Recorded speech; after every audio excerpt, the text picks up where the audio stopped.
Hi viewers, কেমন আছো? তোমাদের যাদের এসএসসি এবং এইচএসসি পরীক্ষার সামনে বা তোমরা যে ক্লাসে পড়ে থাকো, যে ক্লাসের সিলেবাসে কমপ্লিটিং সেন্টেন্স এই টার্মটা আছে, তাদের জন্য আমি নিয়ে এসেছি কমপ্লিটিং সেন্টেন্সের সহজ কিছু সমাধান। আশা করি সম্পূর্ণ ক্লাসটা তোমরা আমার সাথেই থাকবে। আমি আমার প্রিভিয়াস ক্লাসে কমপ্লিটিং সেন্টেন্সের বেসিক কিছু আইডিয়া তোমাদের দেওয়ার চেষ্টা করেছি। আশা করি তোমরা দেখেছো। যদি না দেখে থাকো তাহলে অবশ্যই সেই ক্লাসটা দেখে নেবে এবং আমার ক্লাসটা যদি তোমাদের ভালো লেগে থাকে তাহলে অবশ্যই আমার চ্যানেলটা সাবস্ক্রাইব করবে এবং পাশে থাকা বেল আইকনটা অবশ্যই প্রেস করবে যাতে সবার আগে সব আপডেট পেতে পারো। তা চলো যাই, দেখি কমপ্লিটিং সেন্টেন্স সম্পর্কে কিছু আলোচনা করি। প্রথমেই বলি কমপ্লিটিং সেন্টেন্স কি। কমপ্লিটিং সেন্টেন্স আসলে ক্লু বেসড একটা গ্রামার। তার মানে হচ্ছে যখনই আমরা কমপ্লিটিং সেন্টেন্স করতে যাই দেখতে পাই যে সেন্টেন্সটাকে কমপ্লিট করতে বলা হচ্ছে সেই সেন্টেন্সটার শুরুতে, শেষে বা মাঝে কোথাও না কোথাও একটা ক্লু থাকে। সেই ক্লুটা হতে পারে রিলেটিভ প্রোনাউন্স, হতে পারে রিলেটিভ অ্যাডভার্বস বা হতে পারে কনজাংশনস। আমরা যদি ওই রিলেটিভ প্রোনাউন্স, ওই অ্যাডভার্বস বা ওই কনজাংশনস এদের সম্পর্কে জানি বা এদের বাংলা অর্থ সম্পর্কে জানি এবং এদের ব্যবহারের ফলে সেন্টেন্সের কোন স্ট্রাকচার ব্যবহার করতে হয় সেটা যদি জানি তাহলে আমরা খুব সহজেই কমপ্লিটিং সেন্টেন্স কমপ্লিট করতে পারবো। ওকে, আজকে আমি সেরকমই কয়েকটা ক্লু নিয়ে তোমাদের সামনে আলোচনা করব। প্রথমেই আমি আলোচনা করব সো দ্যাট বা ইন অর্ডার দ্যাট।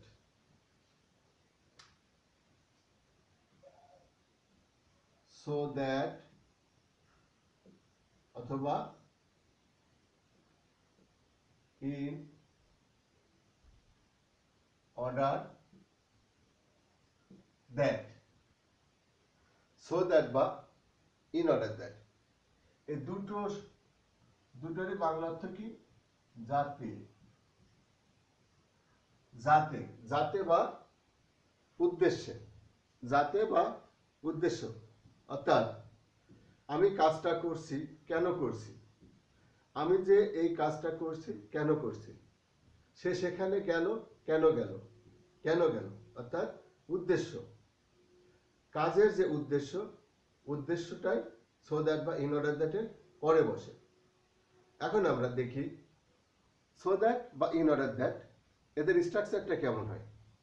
অর্থাৎ যদি আমরা সো দ্যাট বা ইন অর্ডার দ্যাট দিয়ে কোনো কমপ্লেক্স সেন্টেন্স তৈরি করি তাহলে কমপ্লেক্স সেন্টেন্সটার স্ট্রাকচারটা কেমন হবে দেখো। প্রথমেই subject plus verb plus extension. এটা আসলে যে কোনো টেন্স হতে পারে, এই কারণে আমি শুধুমাত্র ভার্ব লিখেছি। ভার্বের যে কোনো ফর্ম থাকতে পারে, ঠিক আছে। প্লাস সো দ্যাট বা ইন অর্ডার দ্যাট, এর কিন্তু যে কোনো একটা থাকতে পারে, যেটা থাক structure same. So that in order that, ঠিক আছে। প্লাস আবার এখানে একটা সাবজেক্ট আনতে হবে। Subject plus can, could, may, mite plus verb one plus extension.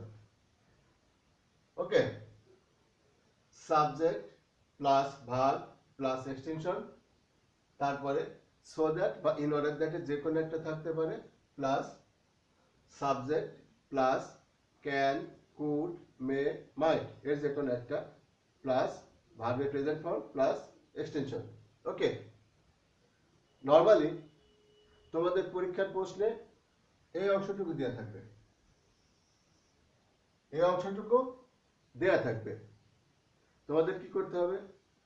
তোমাদের হচ্ছে বাকি অংশটা কমপ্লিট করতে হবে। অর্থাৎ subject plus verb plus extension plus so that বা ইন অর্ডার দ্যাট, এই অংশটুকু তোমাদের দেওয়া থাকবে। তোমাদের বাকি অংশটা কমপ্লিট করতে হবে। আর বাকি অংশটা তোমার কমপ্লিট করতে হবে কিভাবে? অবশ্যই এই স্ট্রাকচারটা ফলো করতে হবে। Subject plus can could may might, তার মানে এই ভার্বটা যদি পাস্ট টেন্সে থাকে তাহলে কুড বা মাইট অর্থ অনুসারে, আর যদি অন্য কোনো টেন্সে থাকে তাহলে ক্যান বা মে অর্থ অনুসারে। ঠিক আছে? যদি পাস্ট টেন্সে থাকে তাহলে কুড বা মাইট, আর অন্যান্য টেন্সে থাকলে ক্যান বা মে ব্যবহার করতে হবে। Subject plus can could may mite plus ভার্বের প্রেজেন্ট ফর্ম প্লাস এক্সটেনশন। ঠিক আছে? এখন তোমাদের এই জিনিসটা খেয়াল করতে হবে। দেখো, সো দ্যাট এর আগে যে subject plus verb plus extension আছে, এখানে কাজ, অর্থাৎ যে কাজটা করা বোঝাচ্ছে সেটা বোঝাবে। আর এই অংশটা দিয়ে কি বোঝাবে? এই অংশটা দিয়ে বোঝাবে হচ্ছে কাজের উদ্দেশ্য। এই অংশটা দিয়ে কি বোঝাবে? কাজের উদ্দেশ্য। ওকে, তার মানে আমরা কি দেখতে পাচ্ছি? আমরা দেখতে পাচ্ছি সো দ্যাট বা ইন অর্ডার দ্যাট এর আগে বসতেছে কাজ, এবং এরপরে কি বসছে? কাজের উদ্দেশ্য। কাজটা তোমার যে কোনো টেন্সে থাকতে পারে, তবে যদি এটা পাস্ট টেন্সে থাকে তাহলে আমরা এখানে ক্যান কুড মে মাইট এর অর্থ অনুসারে কুড বা মাইট ব্যবহার করব। আর যদি প্রেজেন্ট টেন্স বা ফিউচার টেন্সে থাকে তাহলে ক্যান অথবা মে ব্যবহার করব। ঠিক আছে? এখন আমরা দুটা জিনিস দেখি, সেটা হচ্ছে কুড মাইট আর ক্যান মে। এটা একটু আলোচনা করে রাখি আমি। কুড, কুড দিয়ে আসলে সামর্থ্য বোঝায়।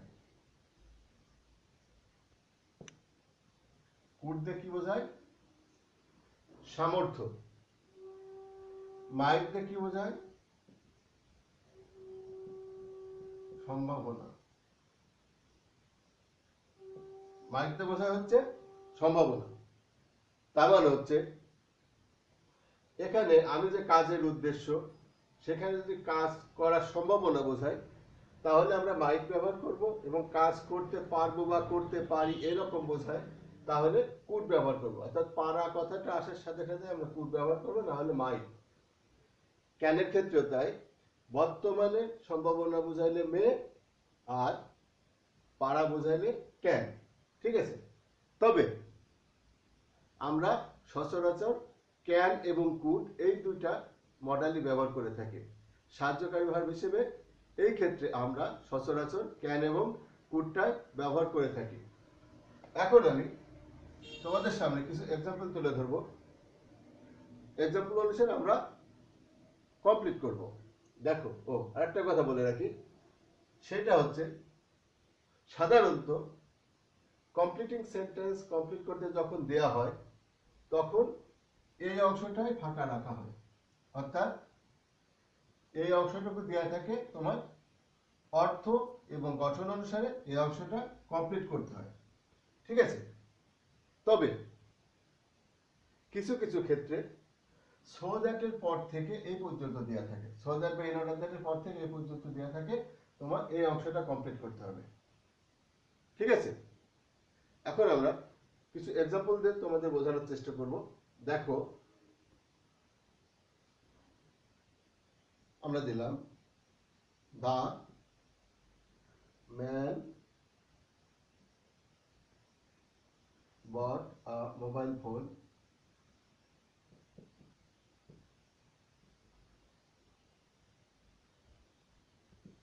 so that, এখন কি সো দ্যাট এর আগের অংশ দিয়ে কাজ বোঝায়, এখানে কাজ আছে না? The man bought a mobile phone, লোকটা একটা মোবাইল ফোন কিনলো। লোকটা একটা মোবাইল ফোন কিনলো। এখন সো দ্যাট এর পরে আমাদের কি বসাইতে হবে? উদ্দেশ্য। উদ্দেশ্য, এবং উদ্দেশ্যটা কি হবে? এই স্ট্রাকচারে হতে হবে, তাই তো? এখন যদি আমি এই অংশটা এই স্ট্রাকচার ব্যবহার করতেছে, তাহলে কি হবে? সো দ্যাট, তারপর দিলাম হি, তারপর এটা পাস্ট টেন্স আছে, তাই আমরা কি দেব? কুড। তারপরে একটা ভার্বের প্রেজেন্ট ফর্ম দিতে হবে। লোকটা মোবাইল ফোন কিনলো কেন? মোবাইল ফোন কেন কিনলো? আত্মীয় স্বজনদের সাথে যোগাযোগ করার জন্য। মোবাইল ফোন কেনার উদ্দেশ্য হচ্ছে আত্মীয় স্বজনদের সাথে যোগাযোগ করা, তাই তো? এখন দেখো, the man bought a mobile phone so that he could যোগাযোগ, communicate,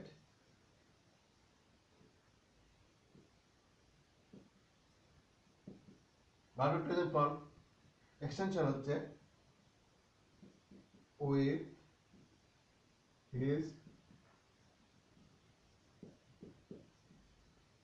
relatives so that he can communicate with his relatives. এমন হতে পারে, সরি, so that এর পর আমি এরকম দিতে পারি, he could present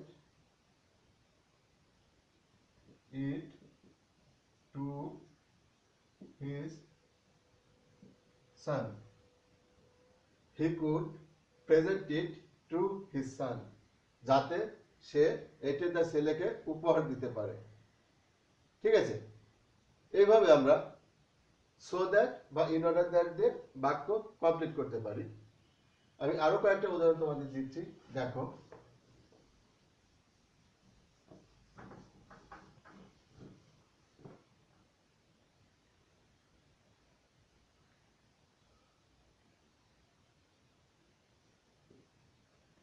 The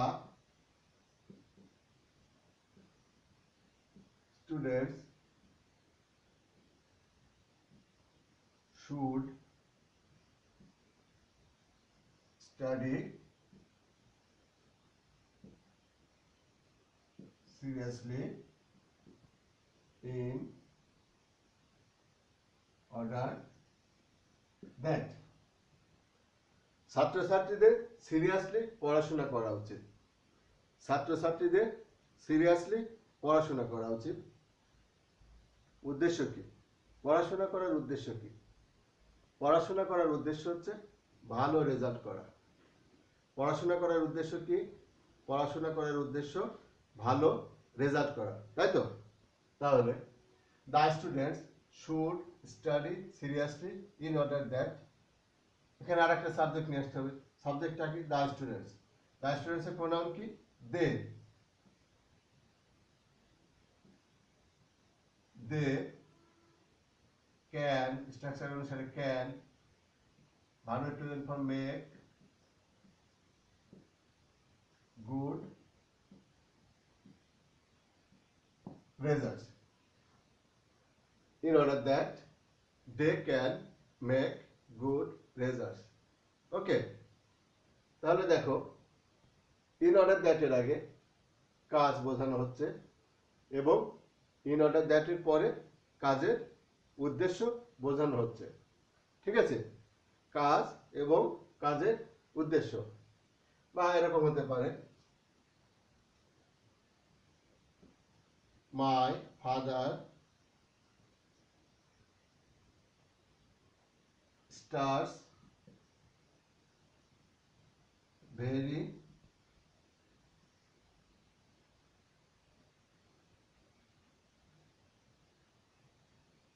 early in the morning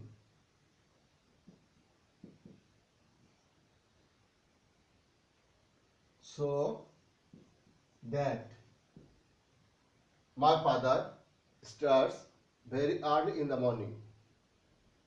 আমার বাবা খুব সকালে রওনা দেয়।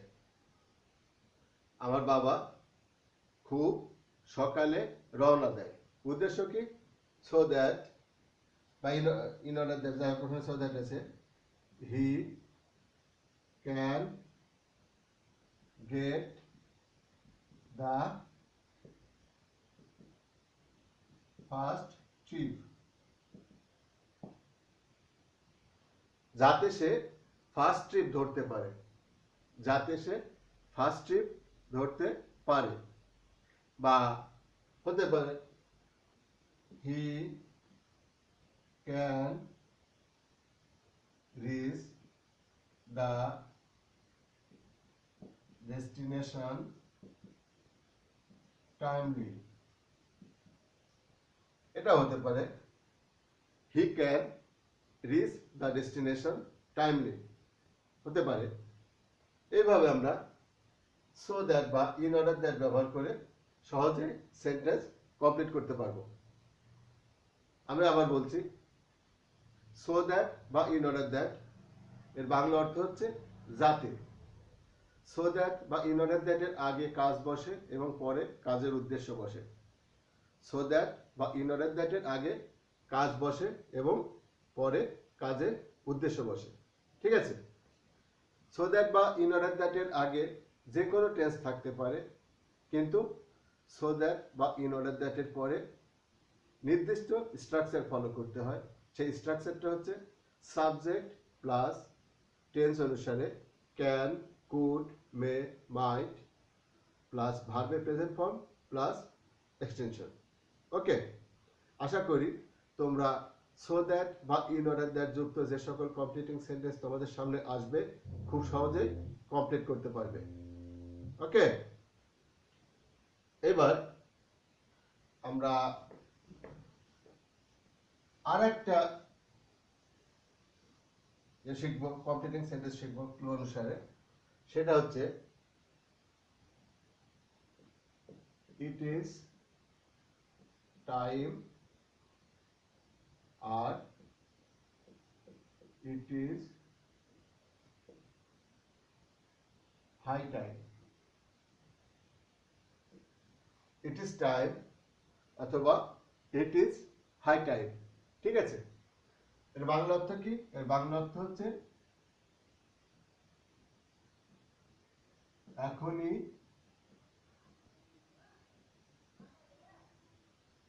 উপযুক্ত সময়। ইট ইজ টাইম বা ইট ইজ হাই টাইম এর বাংলা অর্থ হচ্ছে এখনই উপযুক্ত সময়, ঠিক আছে।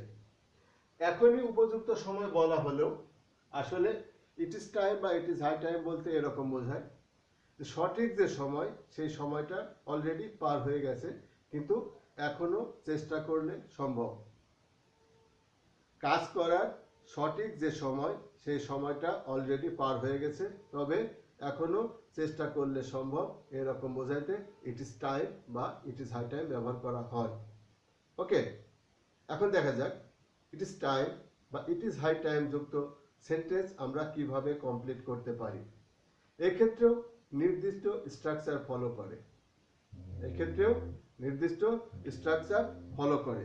কিভাবে ফলো করে দেখো, দেখো কিভাবে ফলো করে। ইট is time, it is time দিয়ে দেখা যাচ্ছে সরাসরি এইভাবে গ্যাপ দিয়ে রাখলো। ইট ইজ টাইমের পরে সরাসরি এইভাবে গ্যাপ দিয়ে রাখলো। কিভাবে প্রয়োগ করবে? যদি এরকম থাকে তাহলে তোমার কি করতে হবে? এই স্ট্রাকচার ফলো করতে হবে। It is time plus to plus verb one plus extension. It is time plus to plus verb এর প্রেজেন্ট ফর্ম প্লাস এক্সটেনশন। যেমন হতে পারে it is time to go home. It is time to go home, অর্থাৎ it is টাইমের পরে সরাসরি verb থাকলে অবশ্যই এই স্ট্রাকচার। আমাদের বাড়ি যাওয়ার এখনই উপযুক্ত সময়, বা ইট is time to do the work, it is time to do the work, it is time to stop corruption, it is time to stop corruption, এরকম। বা ইট is time to start A business, it is time two start a business, এরকম।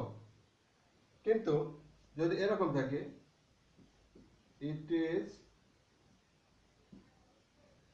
High time, তারপরে gap দেওয়া আছে, তখন কিন্তু এই স্ট্রাকচারটা ফলো করা যাচ্ছে না। তখন আবার কি করতে হবে, স্ট্রাকচারটা হবে হচ্ছে it is high time plus for plus object plus to plus ভার্বের প্রেজেন্ট ফর্ম বা ভার্ব ওয়ান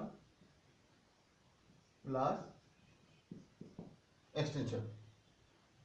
তোমরা খেয়াল করো স্ট্রাকচারটা, ইট ইজ টাইমের পরে যদি সরাসরি গ্যাপ থাকে তাহলে আমাদের কোন স্ট্রাকচার ব্যবহার করতে হচ্ছে টু প্লাস ভার্বের present form plus extension.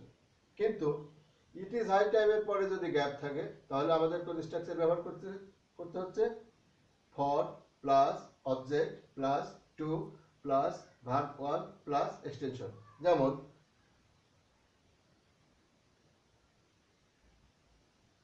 it is high time for the students to study seriously.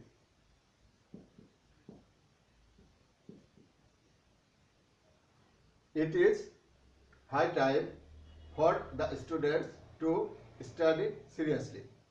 ওকে, আবার ধরো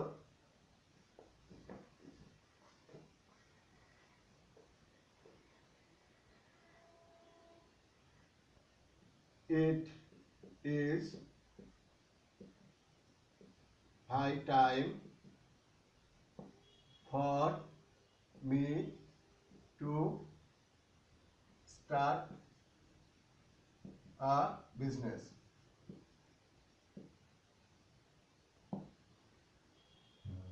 ব্যবসা শুরু করার এখনই উপযুক্ত সময়।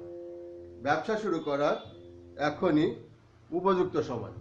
ঠিক আছে, it is high time for me to start a business.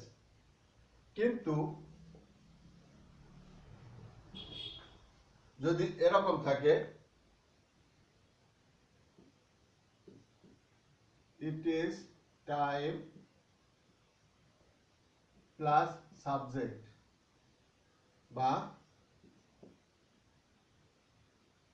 it is high time plus subject, তাহলে তখন স্ট্রাকচারটা কেমন হবে, তখন হচ্ছে subject plus verb two plus extension, subject plus ভার্বের পাস্ট ফর্ম। এক্ষেত্রেও তাই, subject plus verb two plus extension. তার মানে হচ্ছে ইট ইজ টাইম বা ইট ইজ হাই টাইম, এদের পরে যদি সাবজেক্ট দেয়া থাকে তাহলে আমাদের কি করতে হবে, ভার্বের পাস্ট ফর্ম প্লাস এক্সটেনশন বসাইতে হবে। আমি আবার বলছি, ইট ইজ টাইম বা ইট ইজ হাই টাইম, এদের পরে যদি সাবজেক্ট দেয়া থাকে তাহলে আমাদের কি করতে হবে, আমাদের অবশ্যই ভার্বের পাস্ট ফর্ম প্লাস এক্সটেনশন ব্যবহার করতে হবে। যেমন ধরো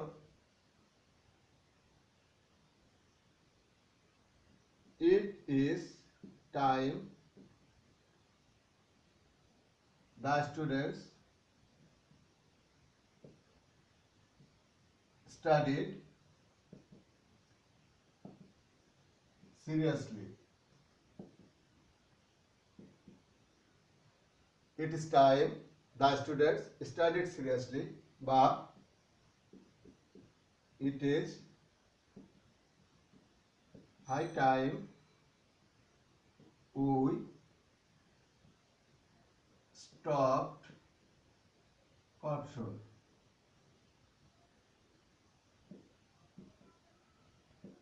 ওকে, তাহলে আমরা ইট ইজ টাইম বা ইট ইজ হাই টাইমের ব্যবহারটা শিখলাম। এতক্ষণ আমরা কমপ্লিটিং সেন্টেন্সে সো দ্যাট বা ইন অর্ডার দ্যাট এবং ইট ইজ টাইম বা ইট ইজ হাই টাইম, এইগুলোর ব্যবহার শিখলাম, এদের অর্থ এবং এদেরকে যদি সেন্টেন্সে ব্যবহার করা হয় তাহলে সেন্টেন্সে কোন স্ট্রাকচার ব্যবহার করতে হয় সেটা আমি তোমাদের সামনে আলোচনা করলাম। আশা করি তোমাদের ভালো লেগেছে। তোমাদের যদি ভালো লেগে থাকে বা ভালো নাও লেগে থাকে অবশ্যই লাইক বা ডিসলাইক করতে পারো। আর তোমাদের যদি কোনো পরামর্শ থাকে তাহলে অবশ্যই কমেন্ট বক্সে লিখবে। আমি তোমাদের পরামর্শগুলো সাদরে গ্রহণ করব। ধন্যবাদ।